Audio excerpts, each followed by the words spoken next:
तलाठी भरती 2023 रिलेटेड महत्त्वाचा व्हिडिओ घेऊन आलेलो आहे। आजच्या व्हिडिओमध्ये मित्रांनो तुमच्यासोबत तलाठी भरती निकाल विषयी संपूर्ण अपडेट शेअर करणार आहे आणि मित्रांनो तुमचा जो फायनल निकाल आहे म्हणजेच तुमचा अंतिम निकाल जो आहे मित्रांनो तलाठी भरती 2023च्या परीक्षेचा तो मित्रांनो कधीपर्यंत जाहीर होईल याविषयी सुद्धा संपूर्ण अपडेट मित्रांनो आजच्या व्हिडिओमध्ये शेअर करणार आहे। आणि त्यानंतर मित्रांनो तलाठी भरतीविषयी जी काही नवीन अपडेट आहे त्याविषयी सुद्धा संपूर्ण माहिती तुमच्यासोबत शेअर करणार आहे।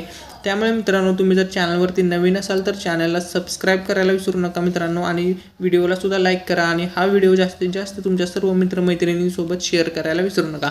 तर बघा मित्रांनो आजच्या व्हिडिओमध्ये आपण कोणकोणते टॉपिक कव्हर करणार आहोत त्याविषयी संपूर्ण माहिती देतो। तर बघा मित्रांनो तलाठी भरती निकाल अपडेट याच्याविषयी संपूर्ण माहिती शेअर करणार आहे। त्याच्यानंतर मित्रांनो अंतिम उत्तर तालिकानुसार किती कट ऑफ असेल म्हणजे आफ्टर नॉर्मलायझेशन जर सर्व विद्यार्थ्यांचे मार्क्स भरपूर विद्यार्थ्यांचे मार्क्स जर वाढले तर कट ऑफ कितपर्यंत जाऊ शकतो याविषयी सुद्धा संपूर्ण माहिती शेअर करणार आहे। त्यानंतर मित्रांनो नॉर्मलायझेशनचे मार्क्स कधी जाहीर होतील, निवड यादी कधी प्रसिद्ध होईल, नियुक्तीपत्र कधी दिले जातील असे भरपूर विद्यार्थ्यांचे कॉमन प्रश्न होते। तर बघा मित्रांनो आजच्या व्हिडिओमध्ये आपण हे सर्व प्रश्न कव्हर करणार आहोत। अंतिम उत्तर तालिकेनुसार कट ऑफ किती असेल असे बरेच कॉमन प्रश्न आहेत मित्रांनो। या सर्व प्रश्नांची आन्सर्स मित्रांनो आजच्या व्हिडिओमध्ये तुमच्यासोबत शेअर करणार आहे।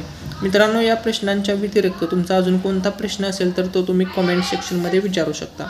नियुक्तीपत्र कधी दिले जाईल, निवड यादी कधी प्रसिद्ध होईल, त्यानंतर नॉर्मलायझेशनचे मार्क्स कधी जाहीर होतील, अंतिम उत्तर तालिकेनुसार किती कट ऑफ असेल। चला तर आता आपण मेन टॉपिकला सुरुवात करूया। ठीक आहे, तर या ठिकाणी बघा मित्रांनो सर्वात पहिला कट ऑफ किती लागेल। हा जो कट ऑफ आहे मित्रांनो हा आफ्टर नॉर्मलायझेशन आहे। हा कट ऑफ तेव्हाच लागेल जेव्हा मित्रांनो तुमचे मार्क्स खूप जास्त प्रमाणामध्ये नॉर्मलायझेशन नंतर प्लस होतील म्हणजे भरपूर विद्यार्थ्यांचे जर गुण वाढले आफ्टर नॉर्मलायझेशन तर असा कट ऑफ लागू शकतो मित्रांनो। ठीक आहे, तर बघा याच्यामध्ये ओपनचा कट ऑफ 174 ते 180, OBC 168 ते 174, EWS 168 ते 174, NT 162 ते 168, SC 158 ते 164 आणि ST 144 ते 150।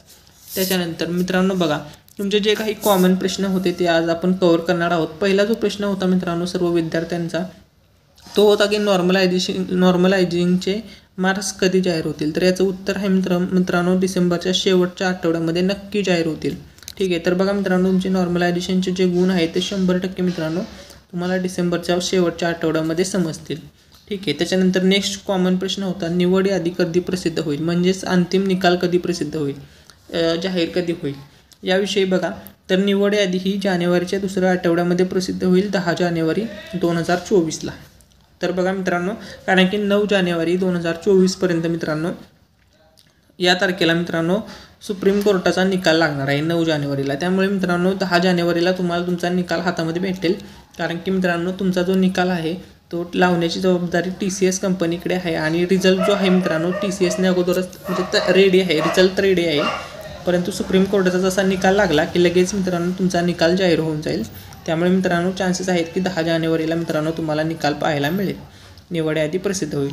त्यानंतर नेक्स्ट क्वेश्चन आहे की नियुक्तीपत्र कधी दिले जातील। तर याचं उत्तर आहे मित्रांनो नियुक्तीपत्र हे 26 जानेवारी 2024ला देण्यात येतील मित्रांनो। ठीक आहे, हे सर्व आपण महत्त्वाचे प्रश्न आपण तुमचे जे होते मित्रांनो कॉमन क्वेश्चन्स या प्रश्नांच्या व्यतिरिक्त मित्रांनो अजून तुमचा कोणता प्रश्न असेल तर तो तुम्ही कमेंट सेक्शनमध्ये विचारू शकता। त्याच्यावरती आपण नेक्स्ट व्हिडिओमध्ये तुमच्या सर्व प्रश्नांचे आन्सर्स देऊया।